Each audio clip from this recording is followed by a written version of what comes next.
Bonjour tout le monde, aujourd'hui on est le 12 avril et il est 7h moins le quart. Il est un peu tôt pour moi et j'ai la voix complètement niquée. Donc là on va aller visiter les tunnels de Cucci. Voilà, avec je pense tout ce groupe là. Donc bah, c'est parti, il faut être là à 6h45, donc je suis à l'heure, ça c'est plutôt sympa. Et il y a quand même déjà beaucoup de monde. Bon ça y est, du coup là je suis dans le bus. Bon il est 7h20, alors on est presque à l'heure. J'ai vraiment une voix de merde. Voilà, donc bah, on n'a plus qu'à attendre maintenant. Bon ça y est, là il est 9h, donc c'est très touristique. On est arrivé sur le parking et il y a beaucoup de monde. Alors après les tunnels de Cucci, en fait il y a deux villages. Et il y en a un qui est un peu plus pittoresque que l'autre. Donc on va voir, je sais plus lequel on va faire. Je crois qu'on va faire celui où c'est vraiment très touristique. Donc on se rendra pas forcément compte de ce que c'est. On va voir ça. Ouais, bon on est arrivé, du coup on a pris notre ticket. Voilà un petit peu l'extérieur. Du coup notre groupe on est quand même pas mal. Bah, un bus quoi. Donc là c'est l'une des trappes qui a été utilisée et en fait à l'intérieur bah, c'est pas une vraie trappe, c'est des pics, c'est un piège. Donc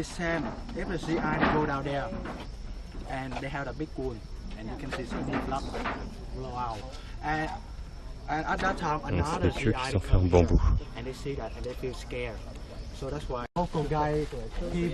Alors une des entrées de tunnel, donc c'est tout petit.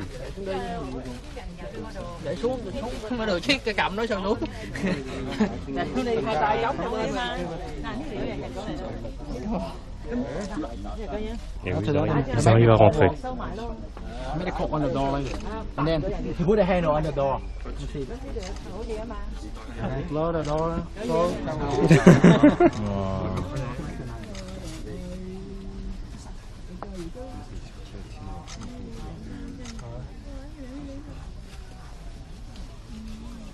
Bon, je pense qu'on n'y arrivera pas.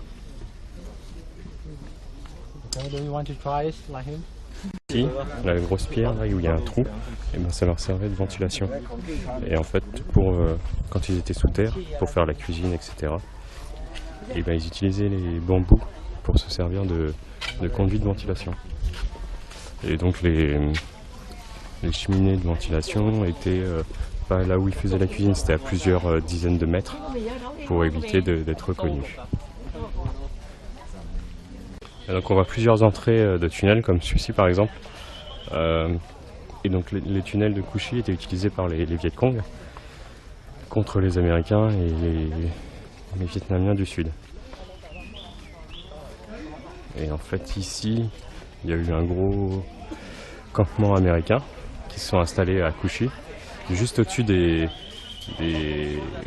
tunnels.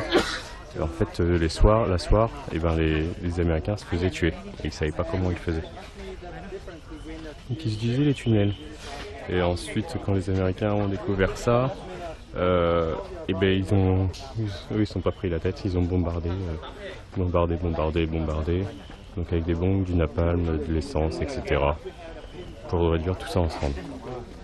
Et pour que les Viet Cong ils échappent aussi aux Américains et aux Vietnamiens du Sud. Et en fait ils avaient plusieurs techniques, ils avaient récupéré aussi du savon américain pour se laver avec, comme ça les chiens ils les reniflaient pas. Donc ils avaient le savon, ils avaient utilisé les vêtements américains, c'était plutôt ingénieux dans leur défense. Et donc là on continue, il y a quand même beaucoup de monde. C'est le dernier tank de l'armée américaine encore ici. Par contre il a pris cher.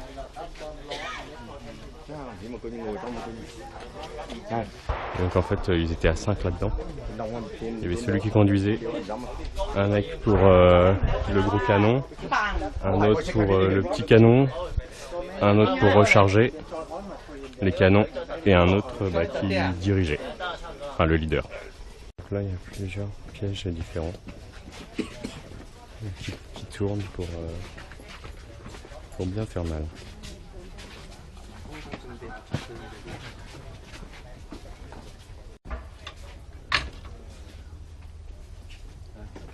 And when American they start to the trap and they stop their leg on the in the trap like it. Okay, first.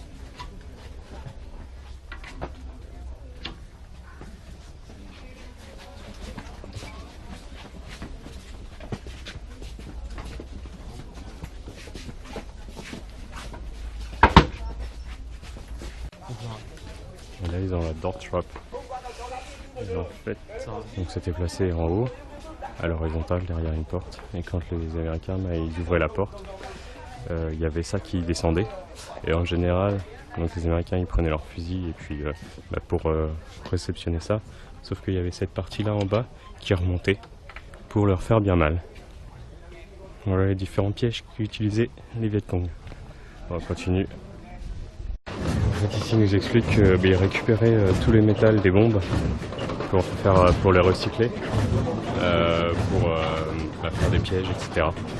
Donc là, les différents bombes qu'ils utilisaient, qu'ils ont récupérées. Deux grosses artilleries, et ici on a le stand de tir où on peut tirer.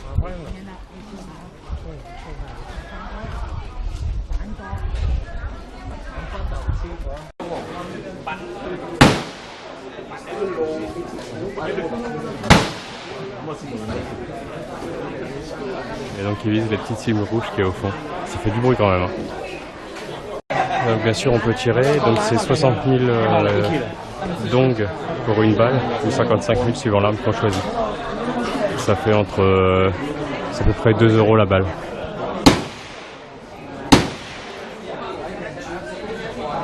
Un cratère fait par une bombe B-52. Voilà. Ça dégage quand même pas mal de terre. Là on va aller dans les tunnels maintenant, par cette entrée là. Alors il y avait 4 niveaux de tunnels, et je crois que du coup on a pris le niveau 2. Parce qu'après le niveau 3 et 4 il faut des lampes torches. On continue toujours à descendre.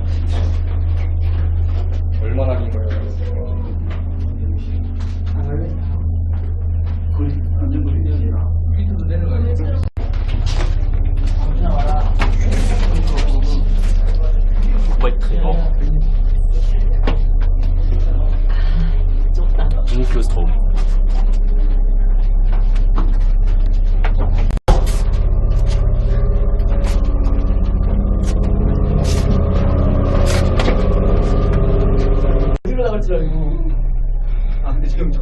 Alors la sortie, enfin une des sorties que moi je vais prendre.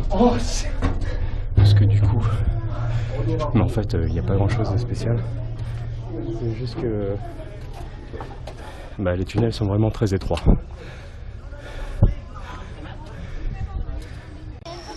Non, c'est pas fait pour nous. Hein. Je suis beaucoup trop grand, trop large. Je me cognais les épaules partout. Donc c'est vraiment pas fait pour nous. Ensuite ici on a une petite dégustation de tapioca. Donc ça ressemble à ça. Mais ça ressemble à de la pomme de terre. C'est ça, les racines de tapioca. Je croyais que c'était du manioc. C'est pas mauvais. Franchement c'est pas mauvais. Ouais, du coup on termine la visite par un petit film.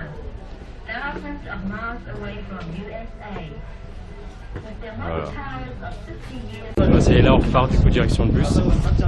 C'est hyper rapide quoi. On n'a pas le temps de s'arrêter, de se prendre en photo et des choses comme ça. Ça va très très vite. Le gift shop, la boutique des souvenirs, on la trace. Voilà, et du coup là on va retourner au bus. Et ça s'est vraiment bien rempli. Il y a vraiment beaucoup de monde maintenant. Donc on a bien fait d'y aller très tôt. Parce que là c'est blindé. Bon, ça y est, là je suis revenu à ma chambre. Donc c'était très très rapide. Ça vaut le coup quand même. C'est pas très cher. J'ai payé donc en tout 180 000 donc je crois. Ça fait 3 €. 6 €, un truc comme ça. Voilà pour la matinée. Donc là il est 1h moins le quart. Et du coup quand je suis revenu à l'hôtel, comme j'ai pas pris mon petit déjeuner ce matin, et ben ils m'ont offert ça, des fruits du dragon et une banane. Donc on va manger ça en dessert. Parce que du coup je me suis acheté un banh mi aussi qui est un pain, c'est un sandwich vietnamien avec des crevettes, des carottes oignons, coriandre, un peu de porc, et tout ça relevé avec une sauce un petit peu pimentée. Voilà, donc c'était très très bon. Du coup, je sais pas ce que je vais faire cet après-midi, je vais regarder un petit peu. Bon, finalement, là, il est 7h, il est 19h, donc j'ai pas fait grand chose cet après-midi, j'ai juste fait du montage vidéo parce que j'avais pas mal de retard, et notamment la journée du 5 avril, où là, il y a beaucoup de vidéos que je suis en train de mettre en ligne là actuellement. Voilà, donc là, je vais continuer cette nuit, cette soirée. Donc je vais pas faire grand chose, et puis j'ai la voix complètement cassée, je pense que ça s'entend, à cause de la pollution et de la clim, je pense aussi.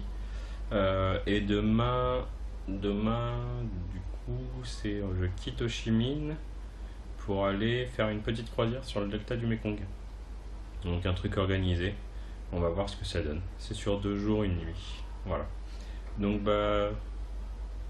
bon courage à vous, avec toutes ces manifs, avec tout ça. Et puis je vous dis à demain pour une nouvelle journée. Salut, salut, salut!